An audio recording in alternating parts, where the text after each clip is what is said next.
성경 읽어드립니다. 양문교회 박철효 목사입니다. 오늘 우리가 함께 살펴보게 되는 하나님 말씀은 신약 성경의 고린도 전서 또 고린도 후서의 말씀입니다. 고린도는 바울이 전도 여행을 다니는 기간 중에 특별히 제2차 전도 여행 때 방문하는 그러한 도시가 됩니다. 이곳에 고린도에 머물면서 약 1년 반 동안 머물면서 하나님의 말씀을 가르치고 또 교회를 세웠던 그러한 곳이 바로 이 고린도 교회인데요. 이 2차 전도 여행 이후에 세 번째 전도 여행을 하는 가운데 바울이 에베소에 머물면서 그곳에서 고린도에 관한 소식을 듣고 쓴 편지가 고린도 전서 그리고 고린도 후서의 말씀인 것입니다. 를 보면서 잠시 살펴보겠습니다. 먼저 2차 전도 여행은 수리아 안디옥으로부터 시작을 하지요. 바울이 수리아 안디옥으로부터 시작을 해서 갈라디아 지방을 방문을 합니다. 그리고 나서 갈라디아 지방을 지나서 소아시아의 끝에 있는 드로아라는 곳에서 마게도냐 지방으로 넘어가서 복음을 전합니다. 그래서 마게도냐 지방의 첫 번째 성 빌립보 그리고 수도였던 데살로니가를 지나서 베레아와 아덴을 거치고 마침내 고린도에 도착을 하여서 이곳에서 약 1년 반을 머물면서 하나님의 말씀을 전하게 되어집니다. 이 당시에 고린도는 그럼 어떠한 도시였느냐? 이 당시에 고린도는 아주 유명한 항구 도시로 알려져 있습니다. 항구 도시이고요. 또 이제 그 당시 아주 유명한 항구 도시였기 때문에 매우 부유한 도시로 알려져 있습니다. 이와 같이 많은 문화가 발전되어지고 또 부유함이 넘치는 도시이다 보니까 또한 음란한 도시로 잘 알려져 있습니다. 그래서 이 당시 사람들이 고린티안, 고린도 사람이라는 그러한 고유명사를 사용하고 있었는데요. 그 뜻은 음란한 사람들이라는 그런 뜻을 갖고 있습니다. 그만큼 이 도시가 얼마나 음란한 도시였는지, 우상을 섬기고 또 음란한 일을 많이 행했던 도시였는지를 잘 말해주고 있는 것이죠. 2차 전도여행이 마쳐지고 바울이 세 번째 전도여행을 떠나게 되는데요. 역시 3차 전도여행도 수리아 안디옥으로부터 전도여행을 시작을 합니다. 안디옥으로부터 시작을 해서 이번에는 2차 전도여행 때 가고자 했었던 소아시아 지방을 방문하게 되는데요. 그때 가장 유명한 이제 에베소라는 도시에 머물게 됩니다. 이곳에서 바울은 약 3년간 머물면서 두란노 서원에서 매일 하나님 말씀을 가르쳤다라고 알려져 있습니다.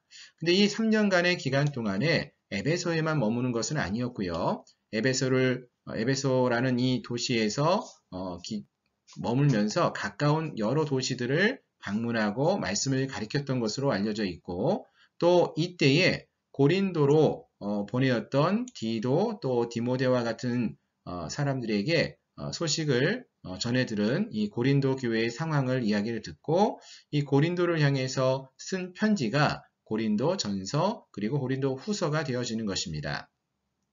바울은 이 에베소에 머물다가 3차 전도여행 때 이 2차 전도여행 때 다녔던 지역을 다시 한번 방문하고 신방을 하고 돌아와서 예루살렘으로 올라가는 그러한 여정으로 3차 전도여행을 행하게 됩니다.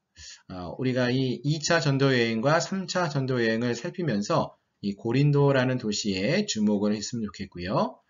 에베소에서 머무는 기간 중에 고린도 전서와 후서가 쓰여졌을 것이다 라고 생각하시면 되겠습니다. 자, 고린도에 보내는 편지가 있습니다. 바울이 고린도에 보낸 편지들이 있는데요.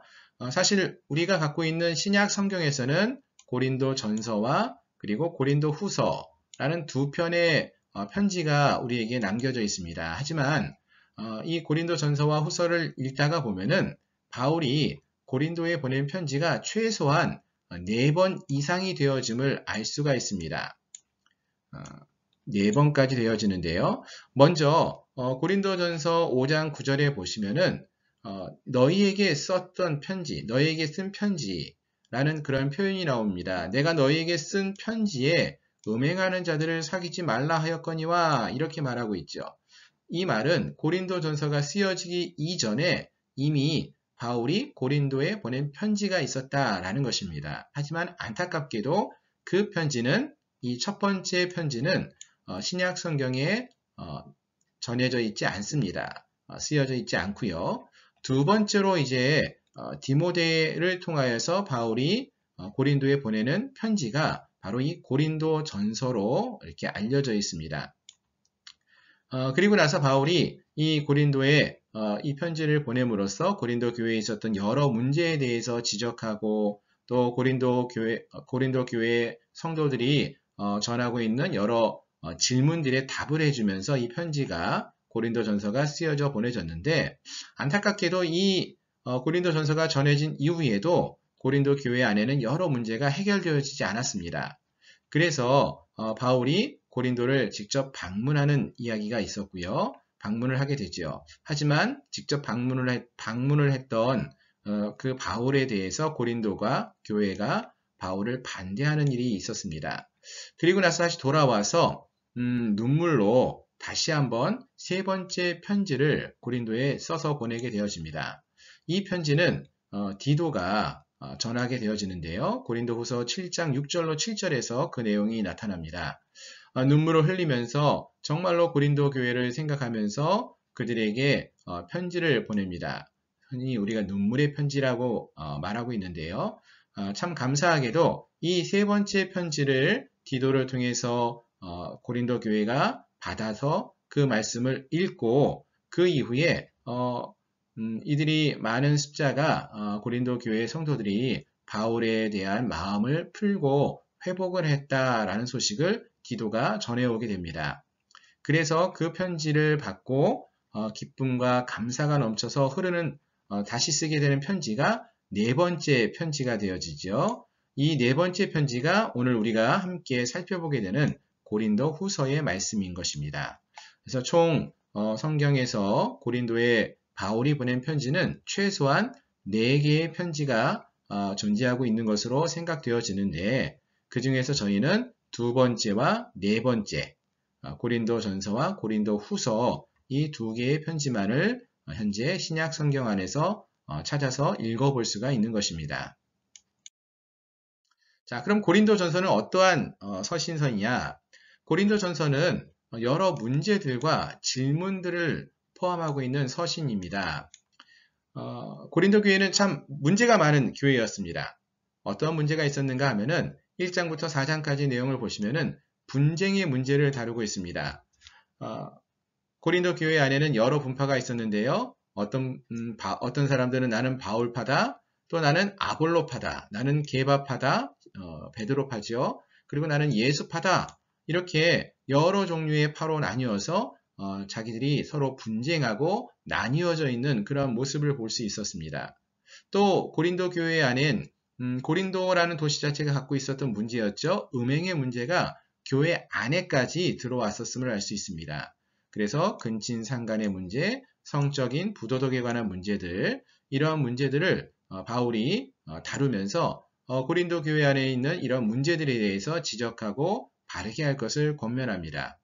그 밖에도 7장부터 16장까지에서는 여러 질문들에 관한 이야기들이 나오는데요. 결혼과 관련된 질문들, 우상에 빠진 재물을 어떻게 처리해야 하는가에 관한 질문, 예배와 관련된 또 부활과 관련된 질문, 헌금과 관련된 질문 등을 다루면서 고린도 교회가 바울에게 이러한 문제에 대해서 어떻게 해야 될 것인지에 대해서 질문을 한 내용을 바울이 답하는 형식으로 7장부터 16장에서 여러 질문들이 다루어지고 있습니다. 이러한 질문들을 다룰 때 뭐뭐에 대하여서는 이라는 인용구가 사용되고 있는데요. 이러한 인용구를 통하여서 고린도 교회의 성도들이 바울에게 여러 종류의 질문을 던지고 있었고요. 그리고 그 질문에 대해서 바울이 친절하게 답해주고 있는 그러한 서신서가 바로 고린도 전서인 것을 우리가 알 수 있습니다. 고린도 후서는 눈물의 서신 또는 그 어떠한 바울의 서신서 중에서도 개인적인 내용을 참 많이 다루고 있는 그러한 서신으로 알려져 있습니다. 바울은 고린도 전서의 편지가 보내지고 나서 여전히 회개하지 않는 그 고린도 교회 성도들에게 다시 한번 눈물로 편지를 썼습니다. 그것이 세 번째 보낸 바울의 서신서라고 했는데 감사하게도 이 세 번째 보낸 눈물의 서신을 받은 다수의 고린도 교회 성도들이 회개하고 바울을 다시 한번 받아들이는 그러한 소식을 전해 듣게 되어집니다. 그래서 이에 대해서 감사하고요. 그러나 여전히 아직도 의심하고 있는 몇몇 성도들이 있었는데 그들에게는 자신의 사도적인 권위를 변호하기 위해서 이 고린도 후서를 기쁨과 감사로 또 사도적 권위를 변호하기 위해서 이 고린도 후서를 기록했다라고 알려져 있습니다. 그래서 특히 이곳에는 사도행전에서는 언급되지 않고 있는 여러 종류의 핍박과 고난이 언급되어지고 있습니다.